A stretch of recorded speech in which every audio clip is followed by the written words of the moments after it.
بسم الله الرحمن الرحيم۔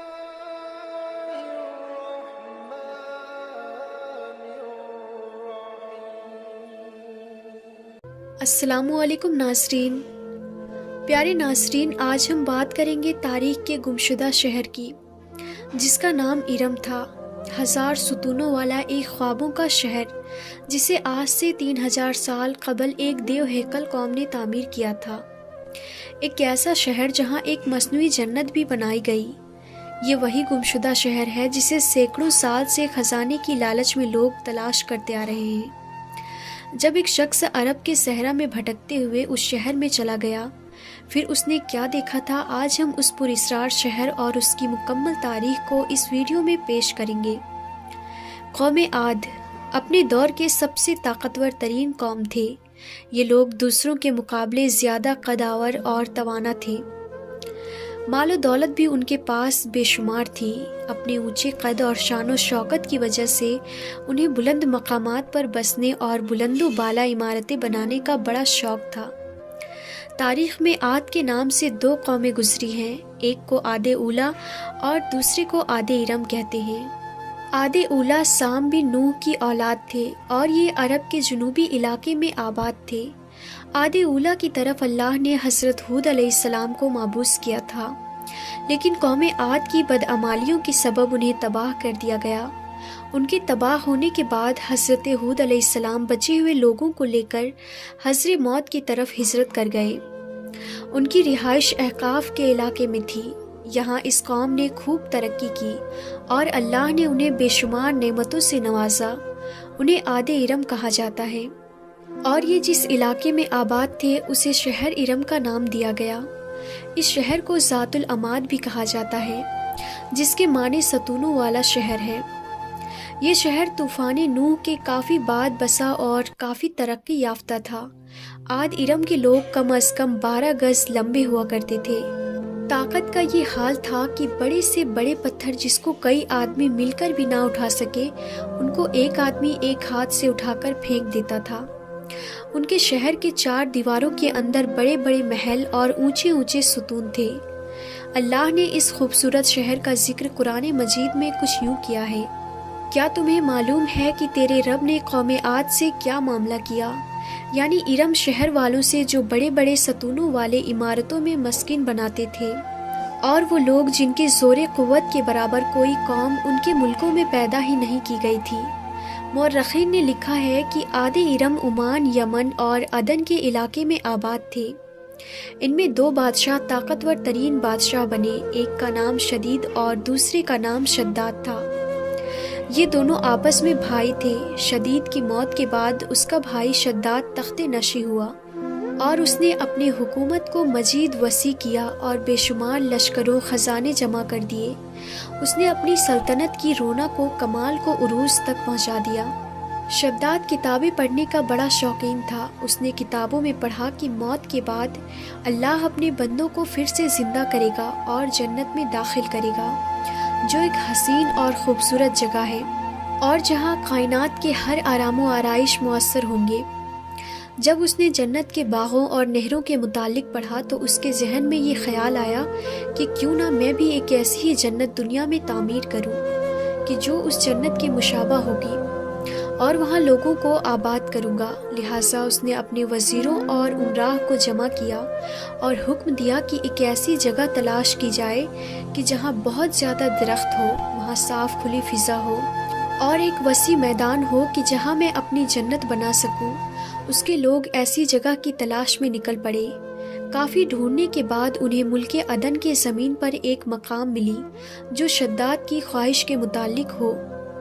لہٰذا انہوں نے آ کر شداد کو اس جگہ کی خبر دی۔ شداد نے اپنے مزدوروں کو وہاں روانہ کیا۔ اس نے اس علاقے کا نام باغ ارم رکھا۔ شداد کے حکم سے اس باغ میں سونے چاندی کے مکانات بنائے گئے، بڑے بڑے محلات تعمیر کیے گئے جن میں یاقوت و زمرد کے ستون بنے تھے۔ اس میں قسم قسم کے نہریں اور درخت لگائے گئے۔ اس باغ میں دنیا بھر کے آرام و آرائش اور عیاشیوں کی چیزیں منگوائی گئی۔ یہ شہر اتنا حسین تھا کہ تاریک رات میں بھی دور سے اس کی چمک دیکھی جا سکتی تھی۔ اس کے ہر ایک محل میں 1000 ستون تھے۔ شہر کے درمیان ایک نہر بنائی گئی تھی اور ہر محل میں اس نہر سے چھوٹی چھوٹی نہریں لے جائی گئی۔ کچھ نہریں شراب کی تو کچھ شہد اور کچھ دودھ کی تھی۔ ان نہروں کے کنارے پر ایسے منسوئی درخت بنائے گئے جن کے جڑیں، شاخیں اور پتے سونے کے تھے۔ شہر کے راستے اور دیواروں کو مشک، زعفران، عنبر اور گلاب سے معطر کر دیا گیا۔ جب اس جنت کی تعمیر مکمل ہو گئی تو اس نے اپنے امراء اور وزراء کو حکم دیا کہ میری اس بنائی ہوئی جنت کی طرف چلنے کی تیاری کرو۔ اب شداد بڑے جاہو جلال اور متکبرانہ فاتحانہ انداز میں بڑی شان و شوکت سے سپاہیوں کے جھرمٹ میں روانہ ہوا۔ جب وہ اس جنت سے صرف ایک کوس کے فاصلے پر پہنچا تو اللہ نے اس پر عذاب بھیجا۔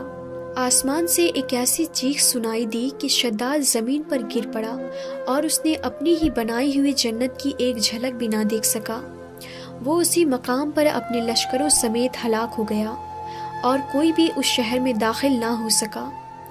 شداد اور اس کے لشکر کو ہلاک ہو جانے کے بعد وہ شہر بھی لوگوں کی نگاہ سے اوجھل کر دیا گیا۔ لیکن عدن کے گرد و نواح کے لوگوں کا یہ کہنا تھا کہ کبھی کبھی رات کے وقت اس علاقے کے ارد گرد اس کی کچھ روشنی اور جھلک نظر آ جاتی ہے۔ یہ روشنی اسی شہر کے دیوار کی ہے۔ روایت ہے کہ ایک صحابی رسول حضرت عبداللہ بن قلابہ ایک مرتبہ اتفاق سے عدن کے علاقوں میں چلے گئے۔ اچانک آپ کا ایک اونٹ بھاگ گیا۔ آپ اس کو تلاش کرتے کرتے اس شہر کے پاس پہنچ گئے۔ جب اس کی میناروں اور اس کی دیواروں پر نظر پڑی تو آپ بے ہوش ہو کر گر پڑے۔ جب ہوش آیا تو سوچنے لگے کہ اس شہر کی صورتحال تو ویسی ہی نظر آتی ہے جیسے حضرت محمد صلی اللہ تعالیٰ علیہ وسلم نے ہم سے شداد کی جنت کے بارے میں بیان فرمائی تھی۔ اسی کیفیت میں اٹھ کر وہ شہر کے اندر داخل ہو گئے۔ اس شہر کے اندر نہریں اور درختیں تھیں اور ایسے ایسے آرام و آرائش کی چیزیں موجود تھیں جو انہوں نے کبھی نہیں دیکھی تھی، لیکن وہاں کوئی انسان بھی نہیں تھا۔ آپ نے وہاں پڑے کچھ سونے، چاندی اور جواہرات اٹھا لیے اور واپس چل دیے۔ وہاں سے وہ سیدھے اس وقت کے دارالخلاف دمشق پہنچے اور اپنا سارا معاملہ حضرت امیر معاویہ کو بتایا اور اس شہر کی ساری نشانیاں بتا دی۔ حضرت امیر معاویہ یہ سارا واقعہ سن کر نہایت حیران ہوئے اور اہل علم حضرات سے اس بارے میں معلومات حاصل کی گئی کہ کیا واقعی دنیا میں ایسا شہر بھی کبھی بنایا گیا تھا۔ لہٰذا حضرت کعب بن احبار رضی اللہ تعالیٰ عنہ نے بتایا کہ ہاں، قرآن مجید میں بھی اس شہر کا ذکر موجود ہے، مگر اللہ نے اس کو لوگوں کی نگاہ سے چھپا دیا ہے۔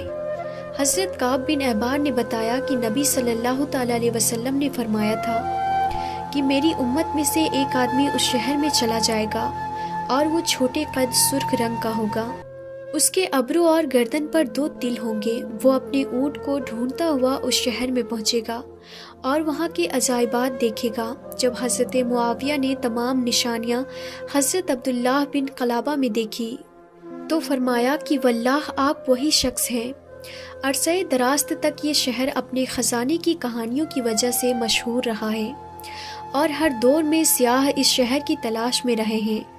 یہ شہر دولت سے مالا مال ہونے کے علاوہ بدعمالیوں اور فسق و فجور میں بھی شہرت رکھتا تھا۔ اوبار کا ذکر مشہور زمانہ عربی کتاب الف لیلہ میں بھی موجود ہے۔ اس طرح لارنس آف عربیہ نے اس شہر کا ذکر اپنی کتاب اٹلانٹس آف سینڈ میں بھی کیا تھا۔ سن 1984 میں امریکی خلائی ایجنسی ناسا کی سیٹلائٹ سے لی جانے والی تصاویر کی مدد سے ایک عمان میں ایک مقام کی دریافت کی گئی۔ 1991 میں اس شہر کی کھدائی کا کام شروع ہوا اور یہاں 600 فٹ ریت کے نیچے مدفون ایک قلعہ دریافت ہوا جو تقریباً 2000 سال پرانا تھا۔ 8 سمتوں پر مشتمل اس مضبوط قلعے کی دیواریں 60 فٹ لمبی اور 12 فٹ اونچی تھیں۔ ماہرین کا کہنا تھا کہ یہ شہر لبان کی خرید و فروخت کا ایک وقت کا عظیم الشان مرکز تھا جسے ارم شہر کہا جاتا تھا۔ آج یہ علاقہ تا قیامت لوگوں کے لیے عبرت کی نشانی بن گئی ہے۔ بہرحال یہ تمام کھنڈرات، بوسیدہ ستون اور محلات چیخ چیخ کر ہمیں آج یہ کہہ رہے ہیں کہ ہر چیز فانی ہے اور ہمیشہ باقی رہنے والی ذات صرف اللہ تبارک و تعالیٰ کی ہے۔ تو آج کی ویڈیو میں تھا بس اتنا ہی، پھر ملتے ہیں اگلی ویڈیو میں، تب تک کے لیے خدا حافظ۔